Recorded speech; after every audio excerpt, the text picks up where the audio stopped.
Why Dharmatala? এই যে ডাক্তাররা যাচ্ছেন ধর্মতলায় কেন? আপনারা বারবার ধর্মতলা, যখন দুর্গোৎসব হবে, মানুষ উৎসবের মেজাজে থাকবেন, আপনারা তখন সেটা ডিস্টার্ব করবেন।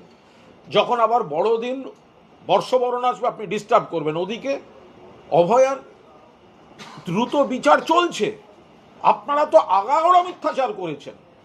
আগাগোড়া পোস্টমর্টেম রিপোর্ট থেকে শুরু করে প্রত্যেকটা ব্যাপারে মিথ্যাচার করে ভুয়ো অডিও, ভুয়ো ভিডিও সই করে এসছে। ডাক্তারদের মধ্যে থেকে 5 জন ওইখানে ময়নাতদন্তে সব ঠিকঠাক হয়েছে, এখন তারা উল্টো কথা বলছে। সই করে মান্যতা দিয়ে এসছে, সেই নথি রয়েছে। আদালত সমস্তটা দেখছে, সুপ্রিম কোর্ট মনিটর করছে। ধর্মতলা কেন? ওয়াই ধর্মতলা? ধর্মতলা এখন মানুষ ওখানে বিক্রি বাটা, অফিস যাত্রী যারা ঘুরতে আসেন কলকাতায় শীতে, আপনাদের সিবিআই তদন্ত চলছে। আপনারা যদি বিচার চান সিবিআইয়ের অফিসে যান। সল্টলেকে গেলে ফাঁকা ফাঁকা, লোক নেই, সেই জন্য ধর্মতলায় ভিড়, ধর্মতলায় সাধারণ জনগণ থাকে, ওই জায়গাটা ডিস্টার্ব করতে হবে। ডক্টরদের যদি মিনিমাম, তারা যদি সত্যি এই নাটকবাজি ছেড়ে, নোটাঙ্কি ছেড়ে, তারা যদি সিবিআই নিয়ে কিছু বক্তব্য থাকে, তাহলে সিবিআই এর অফিসের কাছে যাক, সল্টলেকে যাক, সিবিআই অফিসের কাছে গিয়ে তদন্ত করুক। তো তদন্তটা ধর্মতলায় কেন? তদন্তটা তো করছে সিবিআই, বিচার চলছে শিয়ালদা কোর্টে, মনিটর করছে সুপ্রিম কোর্ট। আপনারা সিবিআই ডেকে এনেছেন, we want CBI, we want CBI, আপনারা ডেকে এনেছেন। সিবিআই আসার পর বড় বড় কথা আপনারা বলেছেন। তাহলে হোয়াই ধর্মতলা?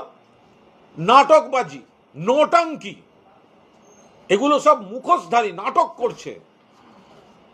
হাতে অনেক টাকা জমে গেছে, সেগুলোকে খরচ দেখাতে হবে, নাটক করছে এগুলো।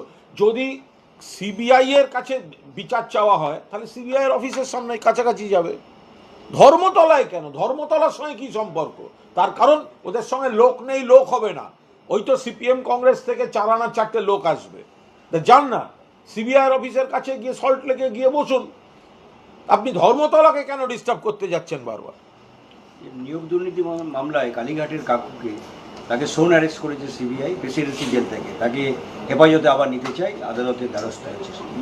দেখুন, এটা আইনি বিষয়, একেবারে বিচারাধীন বিষয়, এবং এটা আইনি প্রক্রিয়া, এটা এইভাবে বলা সম্ভব না। এই সোন অ্যারেস্ট দেখানো, সেটা তো আদালতের উপর অনেকটা ডিপেন্ড করে। এখন সোন অ্যারেস্ট দেখাবার কিছু নিয়ম নীতি সব রয়েছে। তো এটা যেহেতু বিচারাধীন বিষয় এবং আইনের বিষয়, এটা আমরা দলের তরফে কোনো মন্তব্য করব না।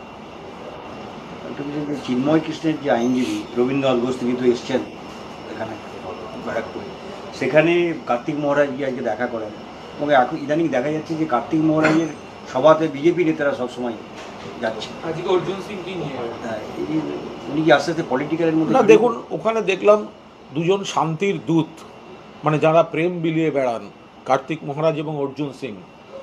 কার্তিক মহারাজ এবং মহারাজ অর্জুন সিং শান্তির দূত, যারা বিশ্বে প্রেমের বার্তা বিলিয়ে বেড়ান, তারা ওখানে গেছেন। গেছেন তো কী করা যাবে? এখন যে বর্ষিয়ান আইনজীবী যে বাংলাদেশের আটক সন্ন্যাসীর জন্য লড়ছেন, নিশ্চিতভাবে তিনি একটা সাহসী কাজ করছেন। এখন কয়েকজনের জন্য মনে হয় যে তার সঙ্গে ছবি তুললে বা তার কাছে গেলে বিষয়টাকে একটু প্রচারের আলোয় নিয়ে আসা যাবে। বিজেপি নেতাদের যদি মনে হয় যে বাংলাদেশে যা হচ্ছে হোক, সেটাকে এখানে হিন্দুদের মধ্যে ভোটের মার্কেটিং করতে ব্যবহার করা হবে, তাহলে তারা যাবেন। আমরা তো বলছি সন্ন্যাসীর মুক্তি দেয়া হোক, সন্ন্যাসীর মুক্তি দেওয়া হোক। ওখানে আইনের বিচার হচ্ছে না, একদম প্রহসন হচ্ছে। এইখানে ওনার সঙ্গে দেখা করে কি হবে? কেন্দ্রীয় সরকার, দিল্লির সরকার কি আঙুল চুষছে? একজন সন্ন্যাসী বিনা বিচারে আটক হয়ে বসে আছে বাংলাদেশে, তাকে আইনি সুযোগ দিতে দেওয়া হচ্ছে না। তো এটা তো কেন্দ্রের সরকার হস্তক্ষেপ করে সেখানকার সরকারকে চাপ দেবে যাতে তিনি আইনি বিচার পান। কেন্দ্রীয় সরকার কিছু বলছে না, বিদেশ সচিব যাওয়ার পরেও কোনো কাজ হয়নি। আর এখানে সস্তা প্রচারের নাটক করছেন বিজেপির নেতারা, এটা হতে পারে না। বাংলাদেশে হিন্দুদের নির্যাতন থামানোটা এই বিজেপির কাজ নয়, তারা এটা করতে চায় না। তারা চায় হিন্দুদের উপর নির্যাতন হোক, আর সেটা এরা এখানে পশ্চিমবঙ্গে বা ভারতে হিন্দুদের ভোট মার্কেটিংয়ের আবেগে ব্যবহার করবে। না হলে এখানে কার্তিক মহারাজ নিশ্চয়ই যেতে পারেন, তিনি মহারাজ মানুষ, যেতেই পারেন, বা মহারাজ অর্জুন সিং তিনি যেতেই পারেন, মহারাজ কৌস্তভ চ্যাটার্জি ন্যাড়া এত বড় সন্ন্যাসী যেতেই পারেন, কিন্তু তারা গিয়ে কি করবেন? করার তো দরকার কেন্দ্রীয় সরকারের। এরা তো ছবি তুলতে যাচ্ছে, এরা তো বিজেপির ভোটের রাজনীতি করতে যাচ্ছে। যদি সত্যি আটক সন্ন্যাসীকে ওখান থেকে বার করতে হয়, তাহলে তো বাংলাদেশ সরকারের ওপর ভারত সরকারকে চাপ দিতে হবে যে বিনা বিচার একটা সন্ন্যাসী জেলে আটকাছে। আমরা সেইটা চাপ দেওয়ার কথা বলছি, আর এরা ছবি তুলে ভোটে, হিন্দু ভোট, তাদের আবেগকে বাংলাদেশ দেখিয়ে উস্কানির কথা ভাবছে। চৈতন্য, আমাদের যিনি আটক হয়ে আছেন সেই প্রভুকে, হ্যাঁ চিন্ময় কৃষ্ণ প্রভুকে ছাড়িয়ে আনার কোনো অগ্রাধিকার কেন্দ্রীয় সরকার, বিজেপি সরকার দেখাচ্ছে না। বিজেপির লোকেদের বলছে ওর আটকটাকে তোমরা রাজনীতিতে ব্যবহার করো। আজকে সংসদে বিরোধীদের প্রবল বিরোধিতা সত্ত্বেও এক দেশ এক ভোট বিল পেশ হলো, এই বিলের ভবিষ্যৎ কি মনে করছেন?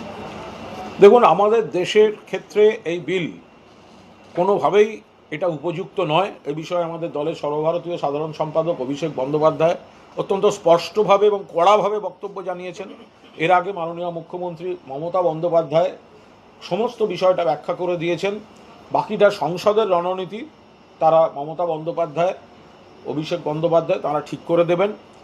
বিষয় হচ্ছে যে এইটা আমাদের দেশে প্রযোজ্য হতে পারে না। এতগুলো রাজ্য, ফেডারেল স্ট্রাকচার, এক একটা রাজ্যের ইতিহাস, ভূগোল, পলিটিক্যাল কেমিস্ট্রি সব এক এক রকম, এখানে একসঙ্গে ভোট হতে পারে না। 2 নম্বর হচ্ছে যে এক একটা ভোটের এক একটা অভিমুখ।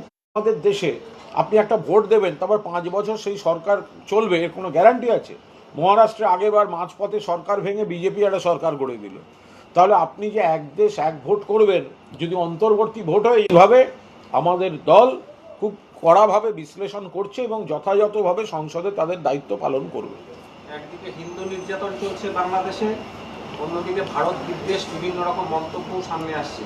এই পরিস্থিতিতে জাতীয় নাগরিক কমিটির নেতার এক মন্তব্য সামনে এসছেন। তিনি বলছেন শোষণের দৃষ্টি থেকে তাকালে চোখ উপড়ে ফেলার হুমকি দিয়েছেন তিনি। জাতীয় নাগরিক এইসব হিংসাত্মক কথাবার্তার কোনো উত্তর হিংসা দিয়ে আমরা দিই না। আমাদের পরিষ্কার কথা, বাংলাদেশে যেগুলো চলছে উদ্বেগজনক, যেসব কথাবার্তা সংলাপ আসছে অত্যন্ত আপত্তিকর, সোশ্যাল মিডিয়ায় মানুষের ভাবাবেগ বিঘ্নিত হচ্ছে, প্ররোচিত হচ্ছে, কিন্তু রাজ্য সরকারের কিছু করার নেই, কারণ ওটা আন্তর্জাতিক ইস্যু, এটা মুখ্যমন্ত্রী বারবার বলেছেন। কিন্তু আমরা বিস্মিত যে কেন্দ্রীয় সরকার, ভারত সরকার যথাযথ ব্যবস্থা নিচ্ছে না। বাংলাদেশ থেকে একের পর এক অশুভ খবর আসছে, বাজে খবর আসছে।